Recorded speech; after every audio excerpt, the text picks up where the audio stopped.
Greenwood Cemetery is a relatively new cemetery as compared to others in this area. Most cemeteries are located near towns and are formed when towns find the need to bury those who have passed on. This cemetery is different in that it was formed from the actual moving of two other cemeteries to this area. The two cemeteries were located at Irving, Kansas, now a ghost town east of here. Irving was founded in 1859 by 14 men from Lyons, Iowa. It was named after the author, Washington Irving. Legend has it, the streets were laid out on paper on the day that Washington Irving died, and that the reason the town never prospered as the early settlers had hoped was because it was named after a dead man. Irving has seen its share of struggles throughout the past, most notably locusts, droughts, floods, fires, and even a twin tornado that nearly leveled the place in 1879. But the settlers there, they found the fortitude to persevere and rebuild and rebound from each of these tragedies. That is, until the early 1950s, when the Army Corps of Engineers, under the guidance of Lewis A. Pick, proposed the idea for Tuttle Creek Dam, which was a means of flood control along the Missouri and Kansas rivers.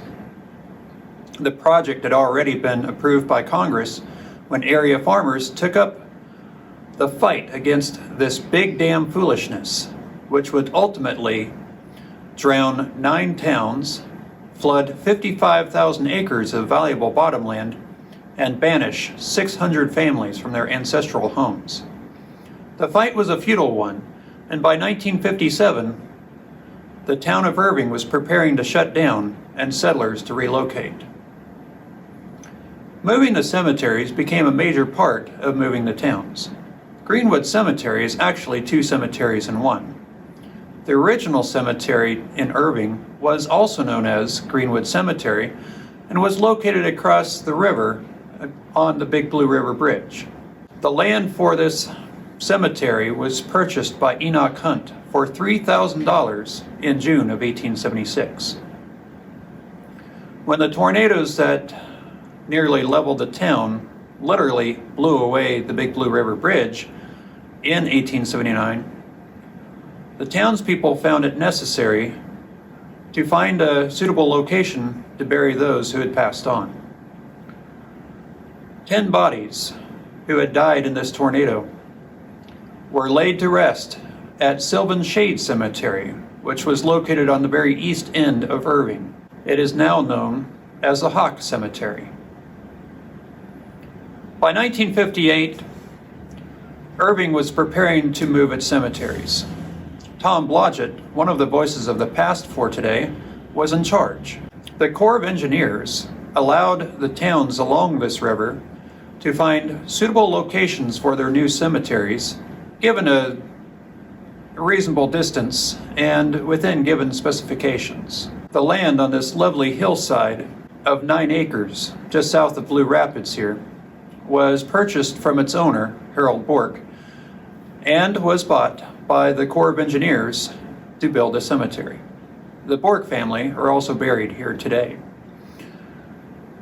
Now, when the Corps was making promises to the town, they promised that they would bury the dead in a suitable manner or a similar fashion than they had been buried in the previous cemeteries, but this did not happen.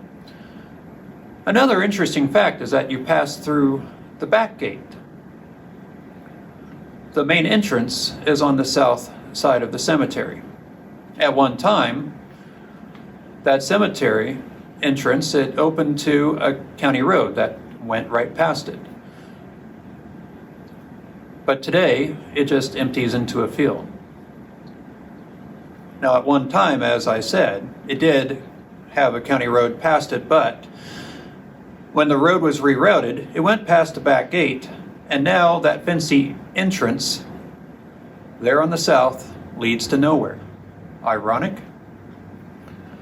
In the fall of 1959, a crew of African American